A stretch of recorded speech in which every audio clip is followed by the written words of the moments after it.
ইলেকশনের আগে এসে প্রধানমন্ত্রী বলছেন আমি বায়োলজিক্যাল বর্ন নয় নাকি সব বলেছেন, তার নাকি বাবা মা কেউ নেই, ঈশ্বর নাকি সে পাঠিয়েছে, ঈশ্বরের দূত। ভগবান, ঈশ্বরের দূত হলে মন্দিরে থাকো, রাজনীতি করতে এসে তুমি ঈশ্বরের দূত। ঈশ্বরের দূত বলে কয়ে হয় না, ঈশ্বর নিজেরা তৈরি করে দেয়। রামকৃষ্ণ নিজেকে কোনোদিন ঈশ্বর বলেছেন? সবাই তাকে মানে, তাকে রেখে দেয়। স্বামী বিবেকানন্দ নিজেকে নিজে কোনোদিন ঈশ্বর বলেননি। মনে রাখবেন, ঈশ্বর তৈরি হয় তার কাজের মধ্যে দিয়ে। চক্রান্তের একটা লিমিট আছে।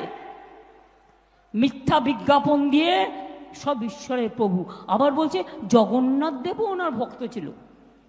হায় জগন্নাথ দেব, কি দুর্দশা দেশের আজ। আপনি বলতে পারেন প্রধানমন্ত্রীর চেয়ারে বসে আছেন, সেই ক্ষেত্রে আপনি রাজনীতির উপরওয়ালা, কিন্তু এটা আপনি বলতে পারেন না আপনি মানুষের ধর্মের উপরওয়ালা।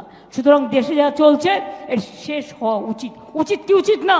34 বছরের বামফ্রন্টকে যদি ছুঁড়ে ফেলতে পারি আপনাদের আশীর্বাদে দোয়ায়, তাহলে আমরা এই মোদী সরকারকেও ছুঁড়ে ফেলতে পারবো রাজনৈতিকভাবে, গণতান্ত্রিকভাবে।